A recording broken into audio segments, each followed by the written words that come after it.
बघा, हे विद्यार्थ्यांच्या बुरख्यामागे काही असंतुष्ट लोक आहेत की जे या परीक्षेमध्ये जो गोंधळ झाला नीट परीक्षेत, तर त्याचा मुद्दा घेऊन यांना गोंधळ घालायचा आहे, सरकारला बदनाम करायचं आहे. या अगोदर 3-4 वेळा नीट पेपरचा पेपरफुटी झाली होती, तर त्यावेळी त्यांनी हा मुद्दा त्यांना कधी महत्त्वाचा वाटला नाही. परंतु आता सोनम वांगचुक यांच्या आडून आणि दुसरे ते आहे कॉक्रोच जनता पार्टी, तर यांच्या आडून काही लोक स्वतःचा राजकारणाची पोळी शेकत आहेत. शिक्षण मंत्र्यांचा राजीनामा मागतायत, राजीनामा झाला पाहिजे. बघा, ही परीक्षा कंडक्ट करणारी एक एजन्सी होती. सर्व प्रकारची आता ती परीक्षा पण पुन्हा झाली आहे आणि त्याच्यानंतर ज्या काही उपाययोजना करायला पाहिजे त्या केलेल्या आहेत. परंतु आता हा माननीय प्रधानमंत्री यांचा विषय आहे की त्यांनी राजीनामा घ्यायचा की नाही शिक्षण मंत्र्यांचा. पण तुम्ही मित्र पक्ष आहात, तुमची मागणी काय आहे? कारण आता नाही, आमची मागणी बळ सुद्धा वाढलंय हो, शिवसेनेचं. आमची मागणी हीच आहे की सर्व परीक्षा पारदर्शक व्हाव्या. इवन महाराष्ट्रामध्ये TETचा जेव्हा विषय निघाला तेव्हा आम्ही पण सभागृहात हीच मागणी केली की एकाही दोषीला सोडता कामा नये. आणि हे जे काय पेव फुटलं आहे, पेपर फुटीचं असेल, परीक्षा गोंधळ असेल, त्या दिवशी मुख्यमंत्री माननीय फडणवीस साहेब यांनी MPSCच्या परीक्षेसंदर्भात देखील एक मीटिंग घेतली आणि कडक सूचना सर्व अधिकाऱ्यांना दिल्या आहेत. दिल्ली पाठोपाठ आता महाराष्ट्रात सुद्धा विद्यार्थी रस्त्यावरती उतरू लागलेले आहेत. त्यामुळे सरकारच्या पुढच्या अडचणीवर चालल्यात. मला असं वाटतं की सरकार सक्षम आहे. आम्ही कोणतंही आंदोलन चिरडायला जाणार नाही. प्रत्येकाला अधिकार आहे लोकशाहीमध्ये स्वतःच्या व्यथा मांडायला. परंतु काही लोक ज्यांचं राजकीय अस्तित्व संपत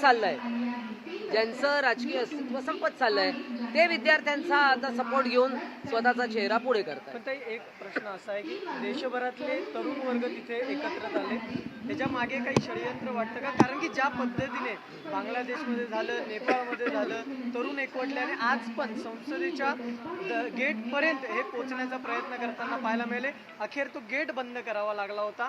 त्यामुळे कुठेतरी याच्या मागे एक मोठं षडयंत्र आहे. बघा, जेव्हा ते अभिजित काय दिपके ते जेव्हा आले अमेरिकेतून, त्यांना कोणी अडवलं नाही. पुस्तक घेऊन आले हातामध्ये. त्याच्यानंतर प्रत्येक वेळा डॉक्टर बाबासाहेब आंबेडकरांचं नाव घ्यायचं आणि देशाची बदनामी करायची. हे षडयंत्र चालू आहे आणि हे असे करून विद्यार्थ्यांना एकत्रित करायला. पण मला आश्चर्य वाटतं की जे पक्ष ज्यांच्या काळात परीक्षांमध्ये अनेकदा गोंधळ झाले, कोरोनाच्या काळात किती गोंधळ झाले परीक्षात, कोणी विसरलं नाही आहे. परंतु त्यावेळी ते सगळं त्यांनी स्वतःच्या कारनामे दाबून टाकले आणि आता स्वतःकडे आता संख्याबळ राहिलं नाही, स्वतःकडे काही अस्तित्व राहिलं नाही. म्हणून विद्यार्थ्यांच्या पाठीमागे लपून आणि स्वतःचा राजकीय पोळी भाजण्याचा प्रयत्न करतात. थँक्यू. रमेश म्हात्रे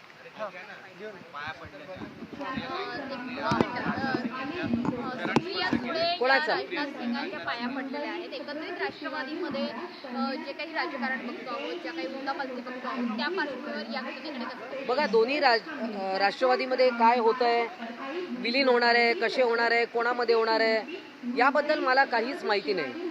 परंतु एवढं मात्र नक्की की शरद पवार साहेब यांनी डिलिमिटेशन बिलला स्वतःच्या पक्षाचं त्यांनी समर्थन दिलेलं आहे आणि हे मला वाटतं बरंच बोलकं आहे.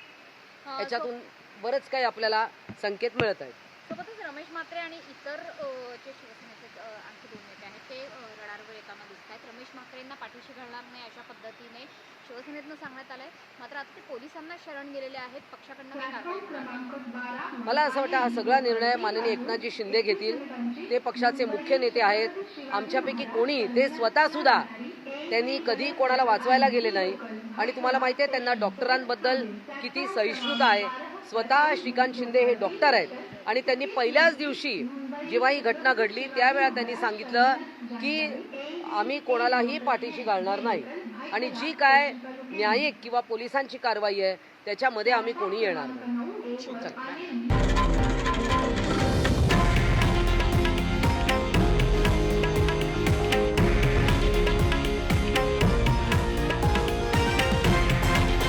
हे आहे देशातील नंबर 1 न्यूज नेटवर्क आणि आपण पाहत आहात TV9 मराठी, एकमेव.